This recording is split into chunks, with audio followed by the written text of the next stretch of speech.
ధ్యానం మనసును శుద్ధి చేస్తుంది. ధ్యాన మార్గంలో ధ్యానం చేస్తే మనసు మీద నిగ్రహం ఉంటుంది. జీవ హింస మహాపాపం అన్న నినాదమే బుద్ధ పిరమిడ్ ధ్యాన కేంద్రం యొక్క విధానమని నిర్వాహకులు ప్రసాద్ రెడ్డి వెల్లడించారు. ప్రతి ఒక్కరూ ధ్యాన మార్గంలో ధ్యానం చేస్తే మనసు మీద నిగ్రహం ఉంటుందని కర్నూలు బుద్ధ పిరమిడ్ ధ్యాన కేంద్ర నిర్వాహకులు ప్రసాద్ రెడ్డి తెలిపారు.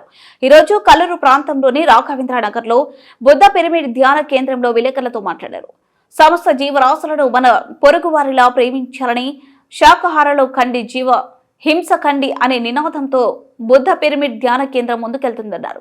ధ్యానం చేయడం వల్ల మనసులోనే చెడు గుణాలను మారుస్తుందని, మంచి సమాజాన్ని సృష్టించుకుంటూ అందరూ సుఖ సంతోషాలతో జీవిస్తారని చెప్పారు. సార్, ఈరోజు సమాజంలో ప్రతి ఒక్కరూ కూడా పూర్తి ఒక టెన్షన్లోనూ, ఒక ఆందోళనలోనూ, ఒక ప్రాపంచిక విషయాల మీద పరిగెత్తుతున్నారు సార్. కానీ అల్టిమేట్గా ప్రతి ఒక్కరూ తెలుసుకోవాల్సిన విషయం ఏమిటి అని అంటే, మనం సంపాదించింది ఏది కూడా వెంట రాదు. మనకు కూడా వెంట వచ్చేటి ఏమిటి అని అంటే కనుక మనం చేసుకున్న పుణ్యకర్మలు, పాపకర్మలు.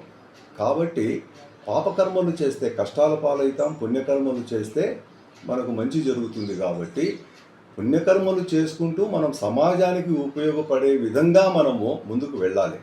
అలా వెళ్ళాలి అని అంటే గనక ఎవరైతే ధ్యాన మార్గంలోకి వచ్చి ధ్యానం చేస్తారో వాళ్ళకు వచ్చేసి మనసు మీద నిగ్రహం ఉంటుంది, మనసును కంట్రోల్ చేసుకుంటాం, మనసును పరిశుద్ధం చేసుకుంటాం. కాబట్టి ఆ శుద్ధమైన మనసు ఉన్నప్పుడే మనం ఈ కార్యక్రమాలను మనం నిర్వహించడం జరుగుతుందండి. ఇకపోతే ప్రధానంగా శాకాహార ర్యాలీలు అనేటివి జరుగుతూ ఉంటాయి. ఆ ర్యాలీలు నిర్వహించడంలో ప్రధాన ఉద్దేశం కూడా ఏమిటి అంటే, జీవహింస చేయడం మహాపాపం. మనకు జీవించే హక్కు ఎంత ఉందో ప్రతి ప్రాణికి కూడా జీవించే హక్కు ఉంది. Live and let others live అని చెప్పడం జరిగింది అనమాట. ఈవెన్ బైబిల్లో కూడా నిన్ను ప్రేమించినట్లు నీ పొరుగువారిని ప్రేమించు అంటే, పొరుగువాడంటే ఒక మనిషే కాదండి, సమస్త జీవరాశులు కూడా మనకు పొరుగువారే.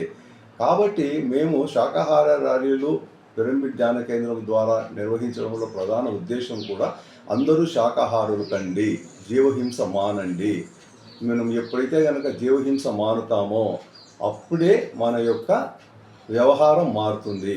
ఆహారంను బట్టే వ్యవహారం ఉంటుంది. కాబట్టి మనం వచ్చేసి మన ఆహారంలో మాంసాహారాన్ని మాని పూర్తి శాకాహారాన్ని తీసుకుంటూ సాత్విక ఆహారంలో ఉంటూ ధ్యానం చేస్తూ మన గుణాలను మార్చుకుంటూ